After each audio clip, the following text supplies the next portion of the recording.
We have a double parsha this week. We have the parshas of Bahar and B'chukoisai. So we're going to focus on the opening of parshas B'chukoisai, the second of the two parshas. Now, technically speaking, it's not really two parshas this week. Halachically, they're not classified as two parshas, which is why sometimes you'll hear people say double parsha. They halachically combine into one parsha, and you'll notice if you pay attention that whenever we have a double parsha, they're never separated. There's no time, there's no aliyah, no reading portion when we end one parsha and then start the next one the following aliyah. They're always combined in the middle of the fourth aliyah. The fourth aliyah of a double parsha always begins with the ending of the first parsha and reads straight on into the second one because they become one parsha. Anyway, so in the beginning of the second part of this week's double parsha, double Torah portion, which is B'chukoisai, so the parsha starts up and it says, "Im b'chukoisai teilechu," if you will go in my chukim, my statutes, ves mitzvosai tishmeru, and you will guard or heed my commandments, etc. And it goes on to tell us all of these rewards. The question, or a question, a very obvious question, is what does it mean, "Im b'chukoisai teilechu," if you will go in the way of my statutes? It would be natural to assume that what that means is keep the mitzvahs. The reason that obviously is not what it's saying is because it says ve'etz mitzvosai tishmeru, if you will go in my statutes and if you will observe my commandments. Chukim are mitzvahs. So if the next, it's not even really the next phrase, it's the next part of the same breath is, and heed my commandments. So then when it says im b'chukoisai teilechu, what does it mean? What's it telling us? So Rashi raises this issue and tells us that what it means is, im b'chukoisai teilechu means to be amelim b'Torah, to work hard in Torah study, to really invest effort and toil in Torah study. So now it's two different things. If you will work hard in the study of Torah and observe the mitzvahs, im b'chukoisai teilechu ves mitzvosai tishmeru. As far as resolving that issue is concerned, it works very nicely. The thing is that what we're doing is reinterpreting these words, and it doesn't seem like it actually matches the words very well. And if it's the case that that is what Hashem means to say in this phrase, Hashem means to say, when Hashem says the words in the Torah, im b'chukoisai teilechu, if what Hashem means with those words is, when you will toil, work hard in the study of Torah, it seems like it's really not the best choice of words. Right? What does it mean? B'chukoisai means my statutes. Now if we want to get specific, right, chukim are one of the three categories or subcategories of mitzvahs. Mitzvahs, commandments, there are 613 of them. They can be divided into three categories. Mishpatim, which are the mitzvahs that just make basic sense, and any healthy, reasonable person would come up with these themselves. Any healthy society would have very similar laws: don't steal, don't kill, etc. Don't steal, don't murder, etc., etc. Those are mishpatim. Makes perfect sense. Any healthy person should think of them themselves. Then there are the eidos. Eidos means testimonies. Eid means witness. Eidos means testimony. And these are mitzvahs that are testimonies to things. Keeping Pesach, keeping Shabbos. They're a testimony to something, which means not necessarily would we have said, let's say Hashem took the Jewish people out of Egypt and brought them to Har Sinai and never said anything about keeping Pesach.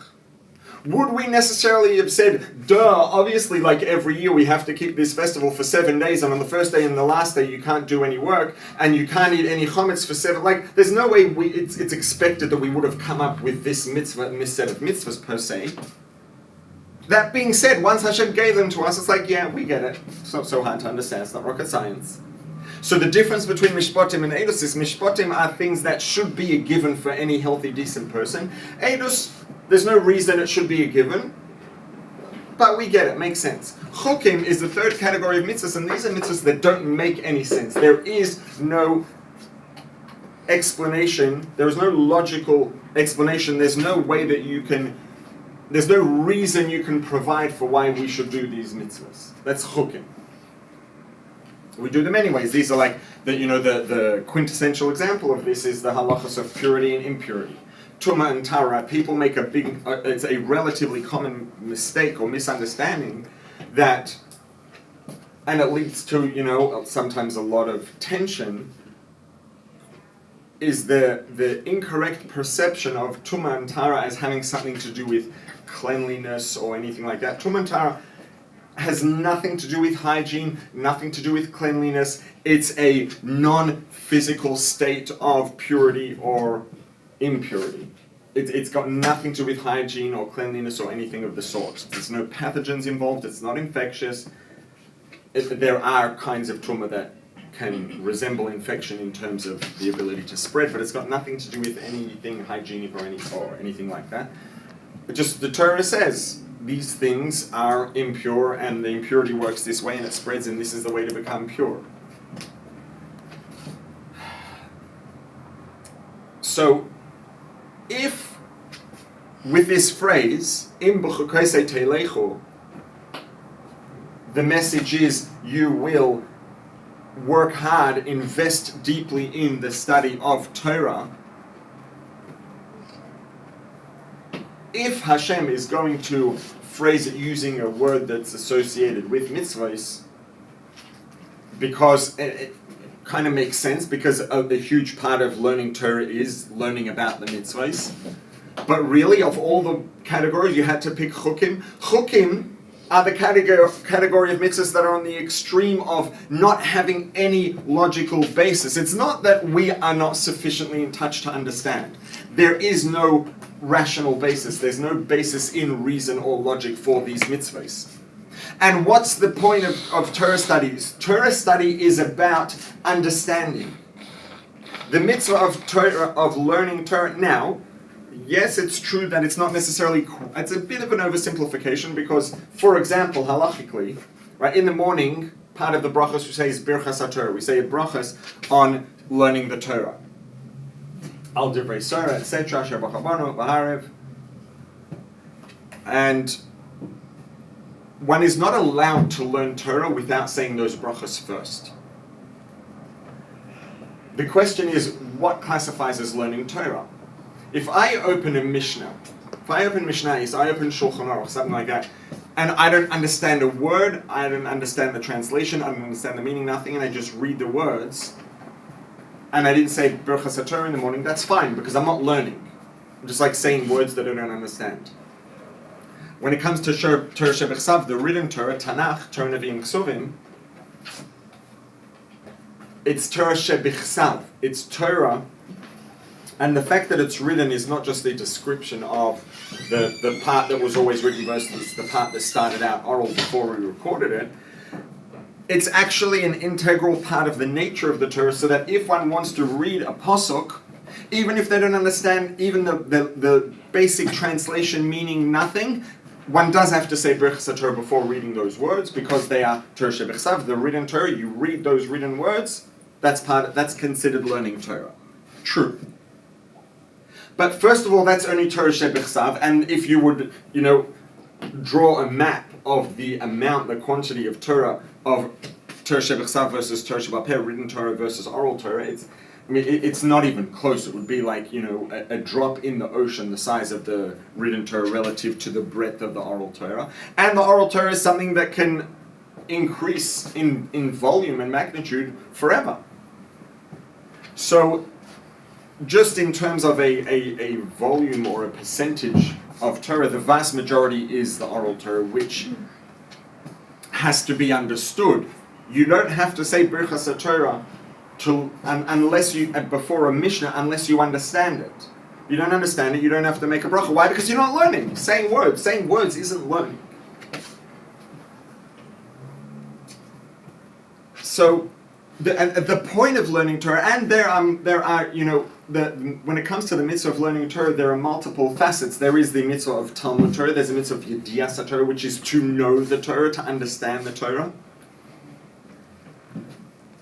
So, when it comes to learning Torah, it's about learning, understanding. The whole point primarily of Limud Torah, of the mitzvah of learning Torah, is to learn, to understand, to know.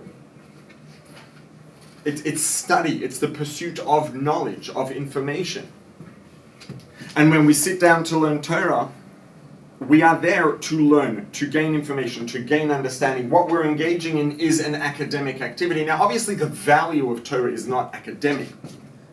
But learning Torah is an academic activity. It's an activity of increasing our knowledge, our understanding, etc.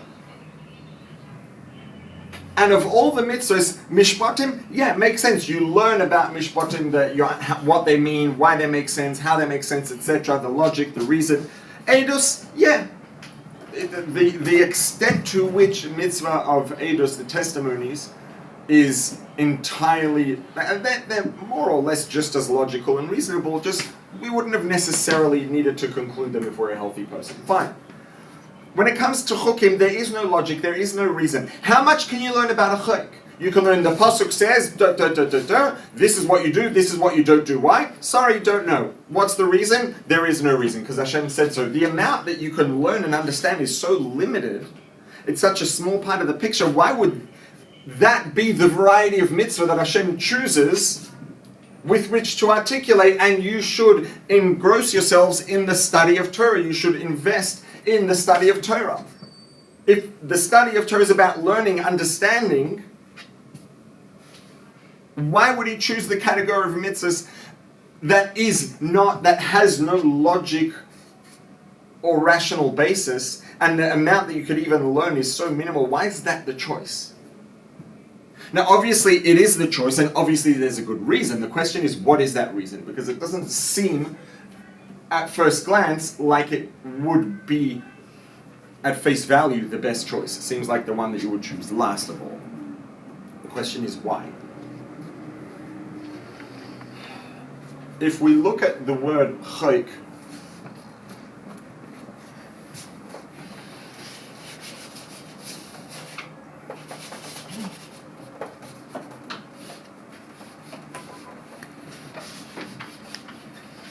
so the word chayk is spelled cheskot.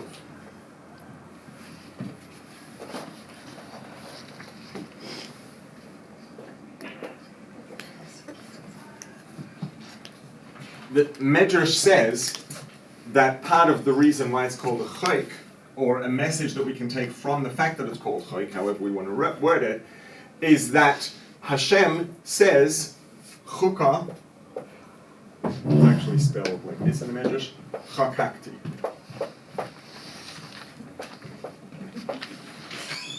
Chukah chakakti gzer gzati ve'en l'chor shulchan aruch. Hashem says, I have engraved this statute, and you've just got to follow it. Does make sense, doesn't make sense, you can't disobey, you can't start to second guess and think and try. So well, maybe this is the reason. No, this is not about trying to figure out the reason, this is because that's what I said. Right? So that's, and the sort of the basis for this expression in the Midrash is chakak, and the relationship or the proximity between those words, the resemblance between the words chukah, chayk, this statute, this statute without rational or logical basis, chakakti, I have engraved. And because the concept of engraving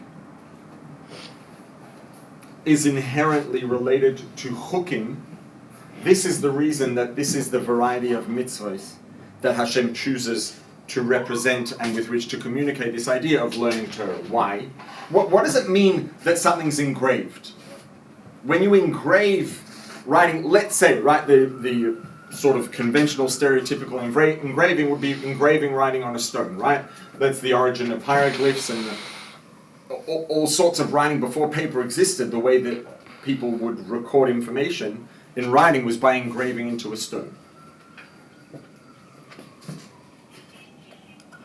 Writing that's engraved in something is very, very different conceptually in terms of the identity of the writing itself than writing that's written on some sort of medium, let's say on paper with ink, whether it's with a pen or a printer or a laser printer, whatever it is. Now, one thing that's here is one big difference is going to be longevity. It's much easier to erase writing that's written on something than engrave, but that's not really the point, right? Because a stone can get worn away with time and all, whatever. It's true, but that's not really the main idea here. The main idea here is it doesn't matter how permanent the ink is. It doesn't matter how strongly the words are adhered to the paper or to whatever it also is. It could be stone, but you print it on stone. The bottom line is, even once you print, right, we have here paper with words that are printed on the paper. The fact is, the paper and the words are still two separate entities. The ink has adhered to the paper, but it's still ink adhered to paper. The paper didn't change. And the ink didn't become part of the paper, it adhered to the paper. Now, yes, in a laser printer, a good printer with modern technology, you could run your finger on it, you won't be able to feel the words because of how thin the layer of ink is and how tightly it's adhered to the paper, but it's still not the paper. When you engrave a word in a stone, the word, the letter, the shape, you cannot separate between the shape of the stone and the shape of the letter.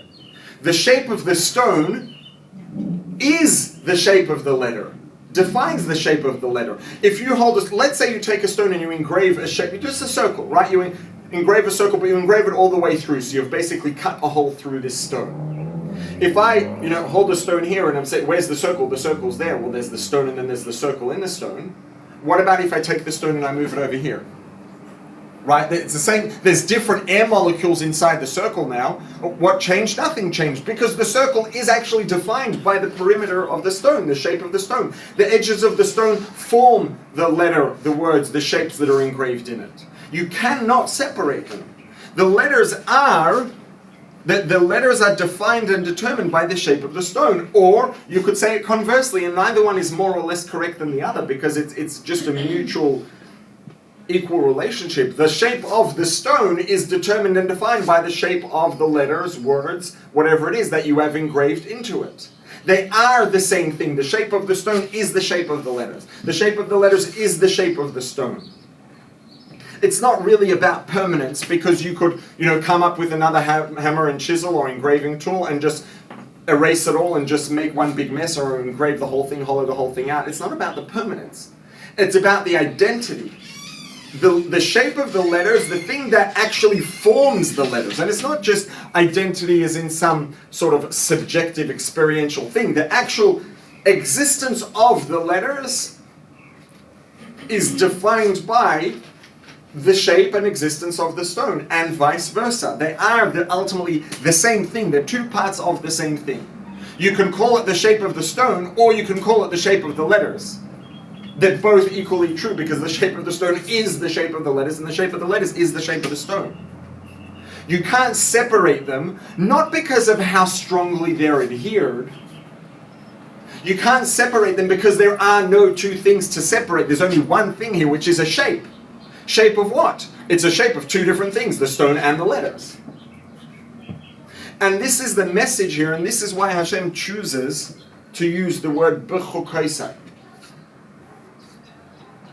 Torah is, I'm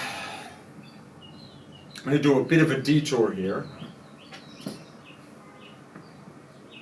I may or may not be stealing from something coming up related to Shavuos, but too bad, we'll have to figure out and navigate it when we get there. Because it's really going to enhance and add to the understanding of why this is the case. What is Torah?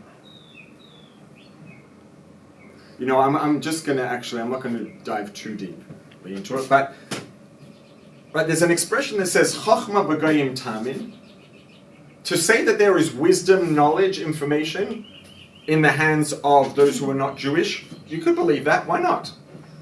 It's perfectly reasonable that it could be the case that, whether or not this is the case is irrelevant, but it's perfectly reasonable that it could be the case that the top 1,000 smartest people in the world and best informed people in the world could all be not Jewish. It's a very real possibility. Right? Anyone who's going to say no, someone who's not Jewish, they can't really be smart, they can't really be clever, they can't really be wise. It's just a ridiculous thing to say. There's no reason why that's the case. Torah b'goyim al tamim. To say that someone who's not Jewish has Torah, no, that's a different story. But what do you mean? Torah is information, it's knowledge, it's wisdom. You learn Torah. If you can learn mathematics, you can learn physics, you can learn literature, why can't you learn Torah? And the answer is that Torah is not, it's not correct to say that Torah is information. And if you notice, I sort of did a double take there. I was about to say, Torah is not information. It kind of is, but it's not correct to say that that is what Torah is. Information is the body of Torah. Torah is Hashem's infinite wisdom, divine wisdom. That is what Torah is. Now, there are words, sentences, facts, pieces of information that are the face of that wisdom, or that are the body of that wisdom, and ultimately the way that we interact with Torah is by learning, because Torah is a body of knowledge. But the fact that it is knowledge is not what Torah is. The information, the facts, etc. that we learn are the means by which we become one with the divinity that is in it. And so Hashem is telling us, Torah is not some academic pursuit. Torah is a way to become one with Hashem. Now, if we understand that and appreciate what that means, that when we learn Torah, we're becoming one with Hashem, we are integrating divine infinity into our brains, into our central nervous system, into the cells of our body, this is going to be something that we're going to take very, very seriously. But seriously, there are words that we use in Lashon HaKodesh in Hebrew that they're used in a number of, they're used in philosophy, they could be used in halacha. The words are kamus and echos. Kamus means quantity. Echos is usually translated as quality. Now, yes, our commitment to learning Torah and our pursuit of Torah should be very large quantitatively, in terms of quantity. We want to learn as much Torah as we can. We want to spend as much time learning Torah as possible. Think about, let's take an example of something else that's very important to people. It's very important to all living things, but we're people. We'll talk about it in the context of people. Right? Connection with other humans. Connection with people, right? If there's someone in our life that's important to us, we want to have an active, interactive connection with them. Right? If there's someone that you value very deeply and you really want to connect, is the thing that determines how valuable your time together is how long that time is, how much time you have together? All things being equal, if you really value someone, more time with them is better than less time. But that's not going to be the most important thing. If you could spend half an hour of deeply connected time with someone that you value, someone that's important to you, or 24 hours of time that's like very superficial and the connection doesn't go deep at all, I think it's fair to say that in general, the half hour of deeply connected time is going to be much more impactful and valuable than a very large quantity of time that doesn't have any deep connection. Right? So the connection, the bond, the interactive oneness can be measured in terms of quantity. And again, all things being equal, more is better than less. Well, I'm not saying that that's not the case. But quantity is not the only metric, and it's probably, for most people, or all people, not the most important metric. And even if people think it is, chances are that without even, they may not realize or appreciate how much more impactful time is when there's a deeper connection. Maybe they're just not aware of the difference or whatever it is. But likely, it's likely the case, I would say, that it's an objective fact that when it comes to connection, quality is actually a more important metric than quantity. And the same thing is true here with our connection with Hashem in Torah.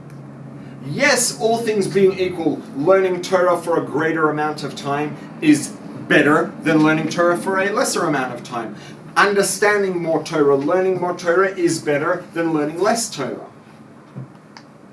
But when we understand, the moment we understand that the true value of learning Torah is connection to Hashem, oneness with infinity. Primary point here being it's a means of connection. The moment we understand that, it's going to follow that the depth of connection, the quality of connection is going to be a very, very important factor here.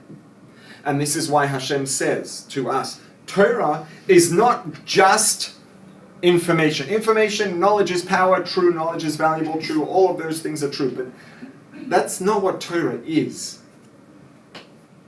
Torah is a way to become one with Hashem. And so Hashem says, Im b'chukoisai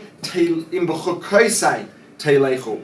Hashem chooses the variety of mitzvahs with which Hashem chooses to represent or communicate the idea of Torah study is chukoisai, statutes, which are engraved. Hashem says, when you learn Torah, Torah is a means of connection. The connection between ink and paper, if you take, some carbon paper, they used to use to make copies a long time ago, and you write on the top paper and then the carbon paper underneath, maybe, checks, maybe some checkbooks still have it, writes through underneath. It depends on the kind, but those, it might be very smudgy, and you come and you rub your finger along, or if you write with charcoal on a paper, you rub your finger, it smudges. What does it mean that it smudges? It means you actually moved the ink around on the paper. Yeah, the bond there wasn't very strong. On a laser printer, which is the opposite extreme, more or less, let's say, yeah, the bond is very strong. You can't rub it out, and you'll sooner tear the top of the paper. You try to erase this, the only way you're going to erase it is by actually literally rubbing off the top of the paper itself, because the ink is bonded so strongly to the paper. That's true, but the ink and the paper are still two entities that are bonded very, very strongly together. Not only strongly, maybe inseparably. But you can't say that they're the same thing. The ink hasn't become paper and the paper hasn't become ink. Hashem says, when you learn Torah, Torah is a means of connection. Learn it. Engage with Torah in a way that the Torah becomes who and what you are, and that you become a part of the Torah. Engrave it in yourself. And the same way when you engrave a letter, a word, a shape into a stone, the shape of the stone is the shape of the letter, and the shape of the letter is the shape of the stone. Do that with Torah. Learn Torah in a way that it becomes who and what you are, and that you become it, become one. Not inseparable functionally, right? Ink and paper, when it's printed with a laser printer, they are effectively inseparable.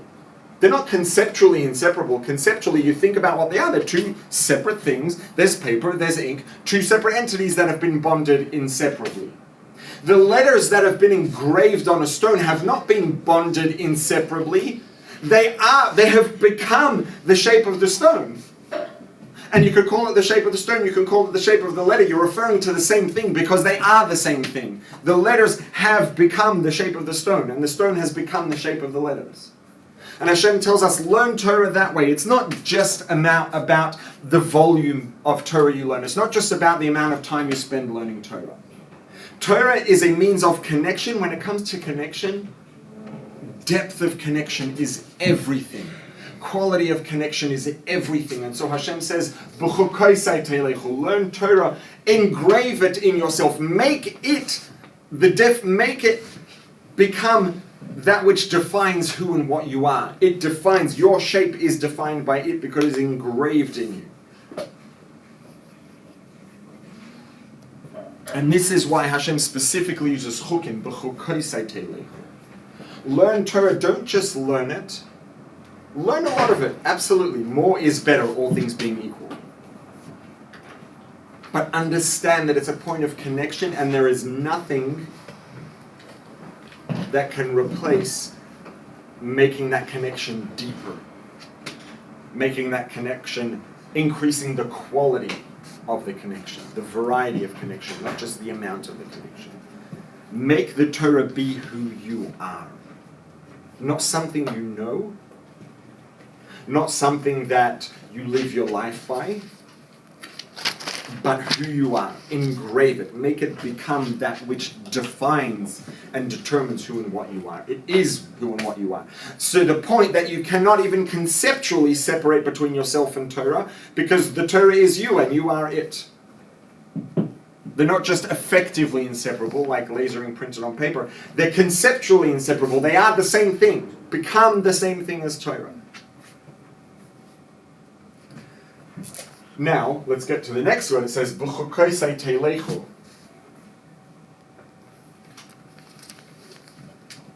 If in my statutes you will go. If chukim are the mitzvahs that don't really make any sense, that don't have any logical or rational basis, what does it mean?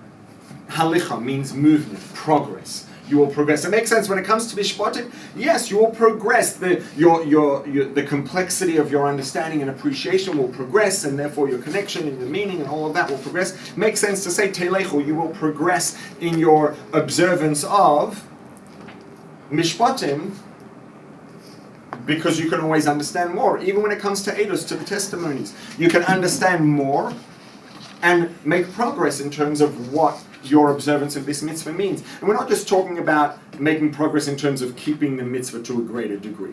Because that would mean the moment someone keeps the mitzvahs 100%, this posuk's not talking to them anymore, and obviously it is. So when someone, if you're talking about chukim, if someone is observing something that doesn't have a logical basis or a rational basis, if they're observing, how can they progress and observe it to a greater degree? You're doing it or you're not doing it, and there is nothing to understand.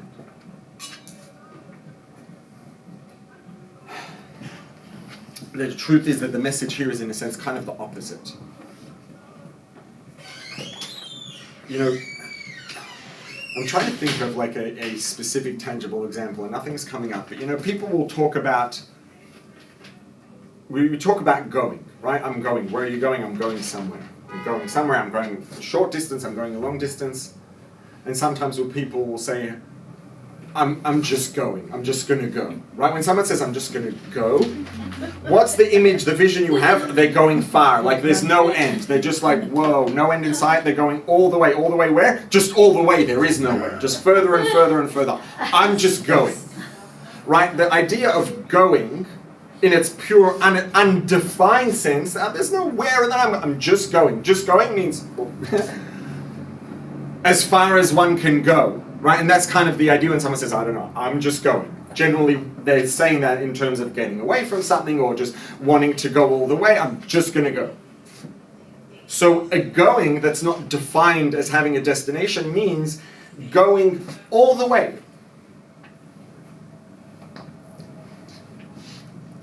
So there are actually two messages here that are kind of opposite to each other. One of them is, let's first focus on chukim. When it comes to chukim, you think it's kind of black and white. You're keeping it, you're not keeping it. And there's not really progress to make once you're keeping the mitzvah. If we look at this idea of chukim and abstract it a little. So what does a chuk mean? A chuk, a mitzvah, means it's something that you do, not because you understand why, just because. That's what a chuk is. Why does a person go to the mikveh or sprinkle water with the ashes of a burnt red heifer on twice in a week because they came into contact or proximity to a dead body? It's like, don't try to understand it, because you're not going to get anywhere, because it's not actually a rational thing. Hashem said to just do it. Don't try to understand, just do it. in terms of our understanding of Hashem and relationship with Hashem, there are always going to be two parts to it. There's going to be the part that we do understand to a degree more or less, and then there's going to be the part of it which is like, well, no, I don't understand that, I accept it and I'm committed. Now those two categories or components of our relationship with an understanding of Hashem are always going to be there. But the line between them doesn't always have to stay in the same place. Right? When a person encounters, let's say, spirituality or the learning about, let's say, the mystical parts of Torah for the first time, starts to think about what does it mean, the things that we know about Hashem, what do they actually mean? What are the ramifications? When a person starts to, engage with this part of Torah for the first time, chances are a lot of it's going to feel very abstract and very distant. It's like, well, I kind of understand this, this, and this, and all of that, and I don't know about that. Okay, so right now I understand A, B, and C, and the rest is like, that's in the I don't really get it basket. That's in the chok basket. Then it's like, do I believe it's true? Yeah, I believe it's true. What does it mean? No idea.